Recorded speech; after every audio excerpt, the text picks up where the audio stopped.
स्वागत है आप सभी का YouTube चैनल लीगल बंधु में। इस चैनल और इसके अंतर्गत दिखाई गई वीडियो का उद्देश्य जनता में कानूनी जागरूकता उत्पन्न करना है।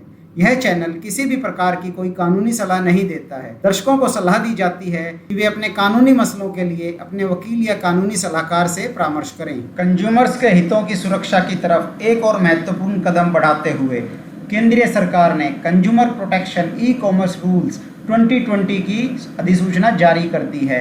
इन रूल्स के द्वारा ई कॉमर्स कंपनियों व सेलर्स की जिम्मेवारियां सुनिश्चित की गई हैं।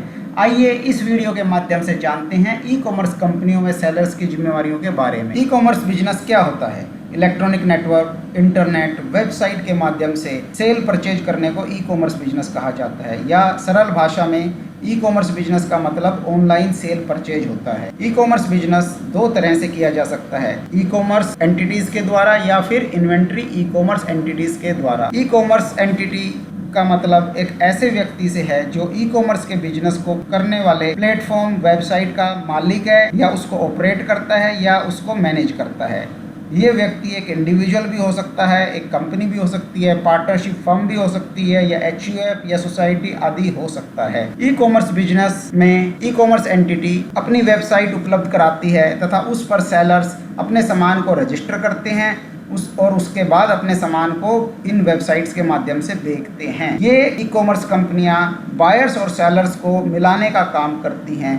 दूसरी तरफ e commerce business inventory e commerce entity के द्वारा भी किया जाता है, जिसमें वेबसाइट भी ई कॉमर्स कंपनियों की होती है तथा गुड्स भी ई कॉमर्स एंटिटीज का ही होता है। इस तरह की कंपनियों को इन्वेंट्री ई कॉमर्स एंटिटी कहा जाता है। ई कॉमर्स कंपनियों की जिम्मेवारियां। ई कॉमर्स कंपनियों को एक नोडल ऑफिसर या कोई वैकल्पिक सीनियर ऑफिसर नियुक्त करना होगा। ये ऑफिसर भारत में रहने वाला होना चाहिए। ई कॉमर्स कंपनियों को एक शिकायत अधिकारी नियुक्त करना होगा तथा उसका नाम, पता व कॉन्टैक्ट डिटेल्स वेबसाइट पर देनी होंगी। शिकायत अधिकारी की ये जिम्मेवारी होगी कि वो 48 घंटे के अंदर कंप्लेंट को एक्नॉलेज करे तथा 1 महीने के अंदर उसका समाधान करे। ई कॉमर्स कंपनियों को अपने प्लेटफॉर्म पर अपना लीगल नाम, हेड ऑफिस, ब्रांच ऑफिस की डिटेल्स, वेबसाइट्स, कस्टमर केयर की डिटेल्स देनी होंगी।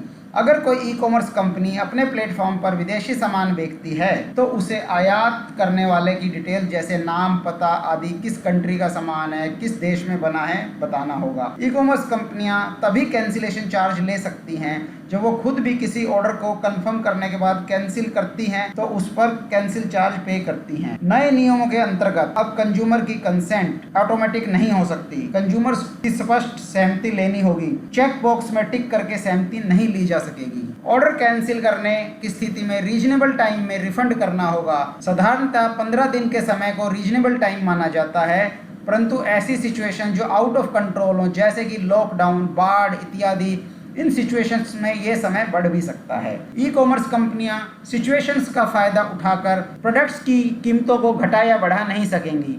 ई कॉमर्स कंपनियां सभी कंज्यूमर्स को एक समान समझेंगी और उनके बीच में किसी तरह का कोई भेदभाव नहीं करेंगी। ई कॉमर्स कंपनियों को ये भी सुनिश्चित करना होगा कि उनके प्लेटफॉर्म के माध्यम से जो भी आइटम्स बेचे जा रहे हैं उसके संबंध में सही जानकारी उनके प्लेटफॉर्म पर दी गई है, कुछ भी बढ़ा चढ़ाकर नहीं बताया गया है। आइटम्स की पिक्चर्स भी असली होनी चाहिए। ई कॉमर्स कंपनियों को अपने प्लेटफॉर्म पर एक उपयुक्त जगह पर सेलर्स की सारी इंफॉर्मेशन जैसे कि नाम, पता, कॉन्टैक्ट नंबर आदि देने होंगे ताकि कंज्यूमर्स को डिसीजन लेने में मदद मिल सके।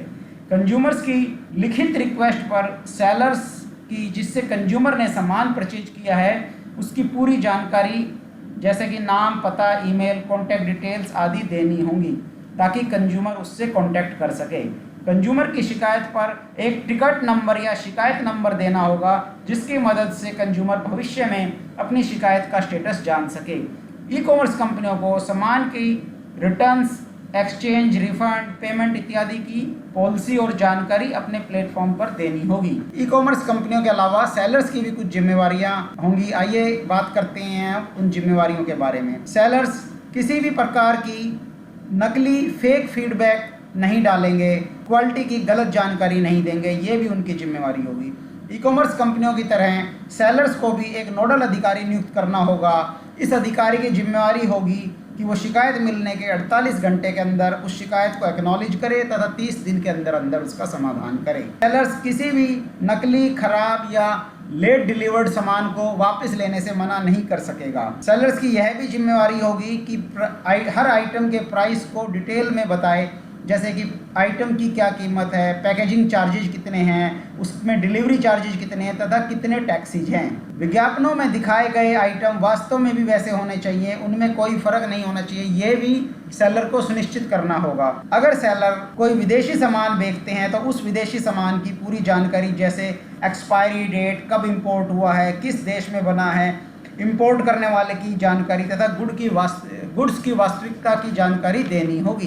Duties and liabilities of inventory e commerce entity. Inventory e commerce कंपनियों की जिम्मेवारियां, क्योंकि इन्वेंट्री ई कॉमर्स कंपनियां वेबसाइट की भी मालिक होती हैं और अपना खुद का सामान भी बेचती हैं, इसलिए इन्वेंट्री ई कॉमर्स कंपनियों की जिम्मेवारी डबल होगी।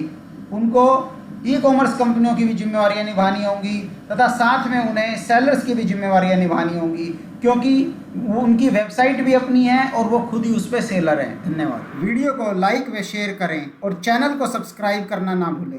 नोटिफिकेशन बेल को भी दबाएं ताकि हमारी वीडियो आप तक सबसे पहले पहुंच सके। अगर आप भी किसी लीगल टॉपिक पर वीडियो चाहते हैं तो हमें कमेंट बॉक्स में बताएं।